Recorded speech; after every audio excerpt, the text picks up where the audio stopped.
Hello and welcome back to AEF TV in association with Engerati, and we're welcome to the studio now Anshu from Aabru Art. Have I pronounced that correctly? Absolutely. And the name gives you a clue that we're not going to be talking about energy too much, which makes a change for me. Or a different kind of energy. Or a different kind of energy, exactly. So we're now at Africa Energy Forum. But you've got a stand here and you're exhibiting some great paintings from African artists and things like that. And tell me a little bit about what you do as a company and some of the relevance that we can maybe draw from. We were chatting off air about this whole more energy, more investment, more development, and some of the excellent paintings are all about nice rural areas. Yeah. So where are we going?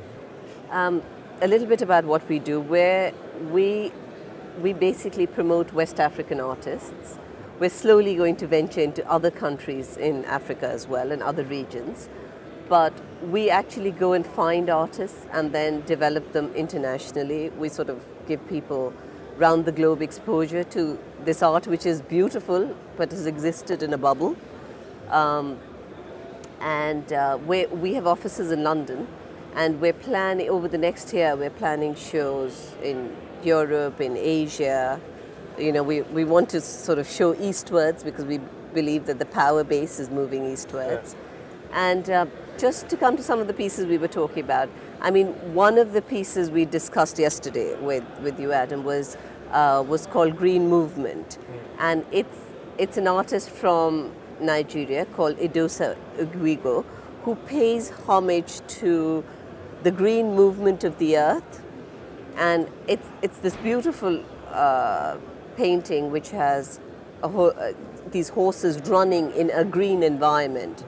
And what he believes, and I'm sure a lot of the energy companies believe as well, is that if we do not look after the resources of the earth, and if we don't do our bit and nurture our responsibility of looking after the earth and its resources, then we lose this beautiful energy that surrounds this painting and these horses and the whole green. What fascinated me about that painting, and then walking around and looking at some of the conversations that are going on here, which are not necessarily irrational conversations to have about electrifying Africa and more development and all that stuff.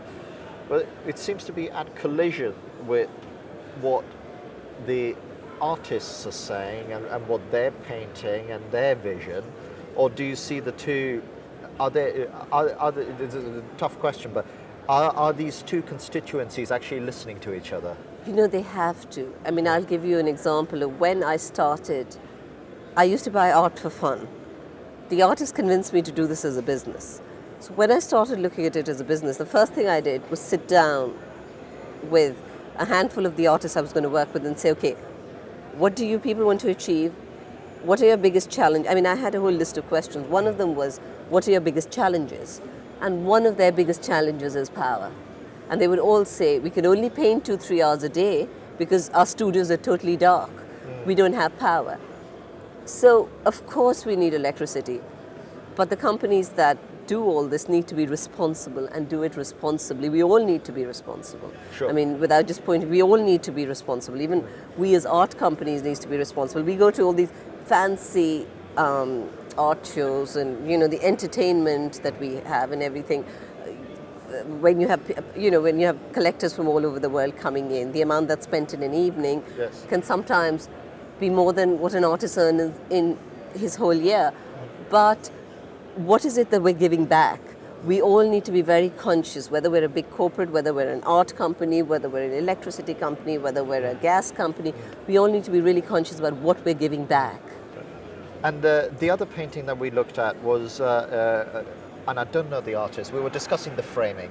But that beautiful picture and that interplay of light Life goes on, which is Lagos. Yeah. And I found that fascinating as well in terms of the scene it's depicting. But you know, going back to that whole energy, power, and what the artists say, are the artists also concerned about how the power is generated? Because you were mentioning earlier, say, yeah, we'd love to paint all day, but we can't because our studio isn't out. But are they also being vociferous about actually, in an ideal world, I'd like 80% of it to be renewable or things like that? Do you think people are tuning into this conversation enough? I don't think, you know, Adam, when you don't get 3 meals a day, when your biggest issue is how do you send your children to schools and colleges, this comes much later. Yeah. I mean, a lot of the people I deal with, they're masters in their own countries. They're potentially well off compared to what you think is below the poverty line. But even then, the challenges that we have to work with are sometimes day-to-day challenges about day-to-day sustainability. And this, I think, is a stage 2 issue. When you can think about these things, you know, when you're sure your kids are taken care of, then you can think about where is your power coming from. Exactly. Otherwise, you just want the power to be able to paint, to sell that painting. You just turn it on because I need to make money. Exactly. Yeah, I need to feed my family. Yeah, and therein lies the rub. But it's great to sort of see an event like this, which is immensely corporate, but also have the ability to have people like yourselves displaying the paintings and things like that. Final question, has anybody bought a painting yet? Not yet, but there's been a lot of interest, but no, not yet. That's good. Though everyone who comes, they say, wow, this is a refreshing change. Yeah. Well, Mark, who's standing behind the camera here, is going to have to go and take some pictures, and we're going to have to put it up as a gallery as well. So I just wanted to thank you for taking the time, and I just thought it's important to sort of show what's the full extent of what's happening here as well. Thank you, Adam. Thanks.